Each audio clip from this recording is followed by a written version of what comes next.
জানিয়ে দিব হাতে থাকা গুরুত্বপূর্ণ আপডেট বাংলা সংবাদ। প্রথমেই সংবাদ শিরোনাম।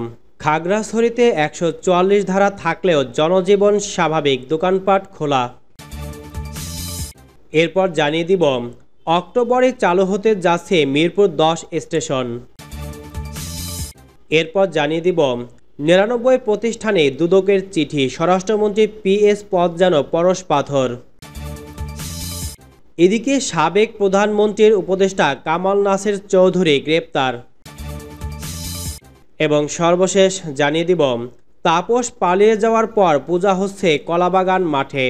শুনছিলেন সংবাদ শিরোনাম, এখন বিস্তারিত। তবে অনুরোধ থাকবে ভিডিওতে একটি লাইক করে দিন এবং কমেন্ট করে জানিয়ে দিন আপনার মূল্যবান মতামত। খাগড়াছড়িতে ১৪৪ ধারা থাকলেও জনজীবন স্বাভাবিক, দোকানপাট খোলা। খাগড়াছড়িতে সহিংসতার পর পরিস্থিতি স্বাভাবিক হতে শুরু করেছে। আতঙ্ক আর উৎকণ্ঠায় রয়েছে মানুষ।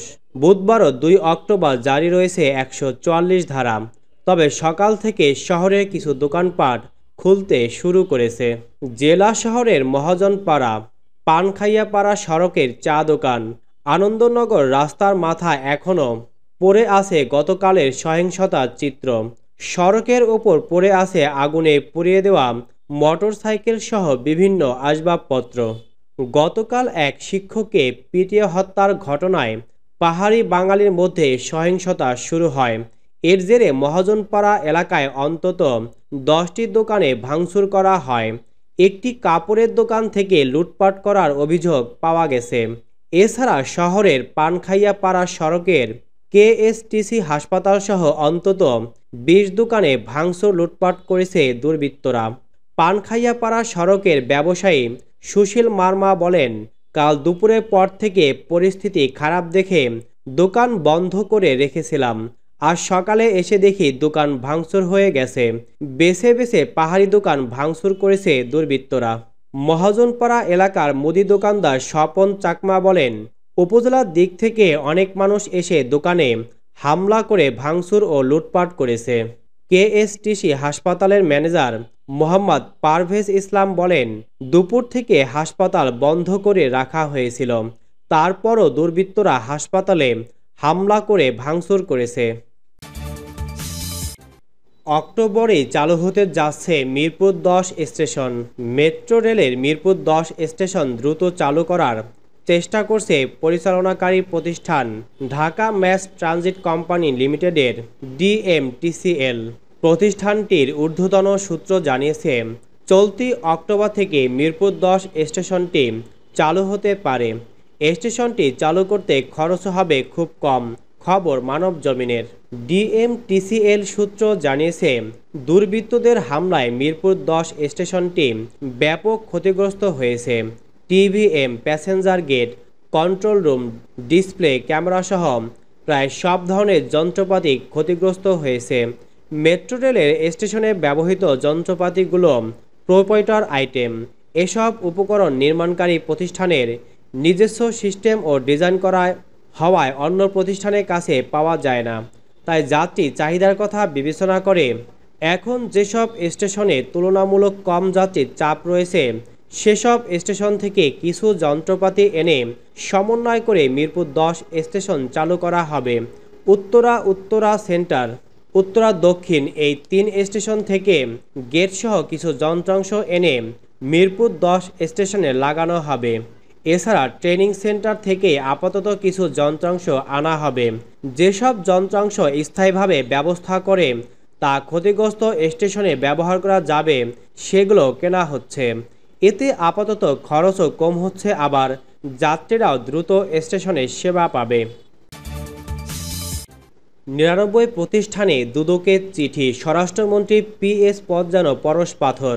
আওয়ামী লীগের সরকারের সময়ে স্বরাষ্ট্র মন্ত্রণালয়ের জননিরাপত্তা বিভাগের উপসচিব থেকে ধাপে ধাপে অতিরিক্ত সচিব হন হারুনার রশিদ বিশ্বাস। তবে সবচেয়ে বড় পরিচয়, তিনি সাবেক স্বরাষ্ট্রমন্ত্রী আসাদুজ্জামান খান কামালের একান্ত সচিব PS। এরপর আর পেছনে ফিরে তাকাতে হয়নি তাকে। PS পদ নামের পরশ পাথরে অঢেল সম্পদের মালিক হয়েছেন। নিয়োগ, বাণিজ্য, জমি দখল, লুটপাট ও প্রকল্পের নামে অর্থ আত্মসাৎ করে গড়েছেন শত কোটি টাকার সম্পদ। অবৈধ সেই সম্পদের পাহাড়ের সন্ধানে হারুনার রশিদ বিশ্বাস, তার স্ত্রী ওয়াহিবা আক্তার ও মেয়ে দোয়া বিনতে রশিদের নাম ও জাতীয় পরিচয়পত্রের তথ্য দিয়ে সরকারি বেসরকারি অন্তত ৯৯টি প্রতিষ্ঠানের সংশ্লিষ্ট নথিপত্র তলব করে চিঠি দিয়েছেন দুর্নীতি দমন কমিশনের দুদক অনুসন্ধান কর্মকর্তা। চলতি সপ্তাহের বিভিন্ন সময়ে দুদকের অনুসন্ধান কর্মকর্তা ও উপপরিচালক মোহাম্মদ জাহাঙ্গীর আলমের সই করা তলবি চিঠিতে তাদের নামে থাকা ব্যাংক হিসাব, সঞ্চয়পত্র, জমি, ফ্ল্যাট ও শেয়ারসহ বিভিন্ন নথিপত্র তলব করা হয়েছে বলে জানা গেছে। সাবেক প্রধানমন্ত্রীর উপদেষ্টা কামাল নাসের চৌধুরী গ্রেপ্তার। সাবেক প্রধানমন্ত্রী শেখ হাসিনার মুখ্য সচিব ও উপদেষ্টা কামাল নাসের চৌধুরীকে গ্রেপ্তার করা হয়েছে। মঙ্গলবার ১ অক্টোবর দিবাগত রাতে রাজধানী থেকে তাকে গ্রেফতার করে ঢাকা মহানগর গোয়েন্দা পুলিশ ডিবি। একই রাতে আরও ৩ জনকে গ্রেপ্তার করেছে ডিবি পুলিশ। তারা হলেন সাবেক ক্রীড়া সচিব মেজবাহ, এক্সিম ব্যাংকের সাবেক চেয়ারম্যান নজরুল ইসলাম ও বসুন্ধরা গ্রুপের কোঅর্ডিনেটর আদনান। বিষয়টি নিশ্চিত করেছেন ডিএমপির মিডিয়া অ্যান্ড পাবলিক রিলেশনস বিভাগের উপকমিশনার ডিসি তালেবুর রহমান। তিনি জানান, সাবেক প্রধানমন্ত্রী শেখ হাসিনার মুখ্য সচিব ও উপদেষ্টা কামাল নাসের চৌধুরী, সাবেক যুব ও ক্রীড়া সচিব মেজবাহ উদ্দিন আহমেদ, এক্সিম ব্যাংক ও বিএবির সাবেক চেয়ারম্যান নজরুল ইসলাম মজুমদার এবং বসুন্ধরা গ্রুপের কোঅর্ডিনেটর আদনানকে গ্রেপ্তার করা হয়েছে। গ্রেপ্তার প্রত্যেকের বিরুদ্ধে সুনির্দিষ্ট অপরাধের অভিযোগ ও মামলা রয়েছে। তাদের বিরুদ্ধে আইনানুগ পদক্ষেপ প্রক্রিয়াধীন। তাপস পালিয়ে যাওয়ার পর পূজা হচ্ছে কলাবাগান মাঠে। ৩ বছর পর ধানমন্ডির কলাবাগান ক্রীড়াচক্র মাঠে আয়োজন হচ্ছে হিন্দু সম্প্রদায়ের সবচেয়ে বড় উৎসব শারদীয় দুর্গাপূজা। এর আগে ২০২১ সালে হঠাৎই বন্ধ করে দেওয়া হয়েছিল এই মাঠে পূজার আয়োজন। পূজা উদযাপন কমিটি জানায়, ঢাকা দক্ষিণ সিটি কর্পোরেশনের সাবেক মেয়র শেখ ফজলে নূর তাপস মাঠ নষ্ট হওয়ার অজুহাতে পূজা বন্ধ রেখেছিল। যদিও ২০০৭ সাল থেকে এই মাঠে পূজার আয়োজন হয়ে আসছে।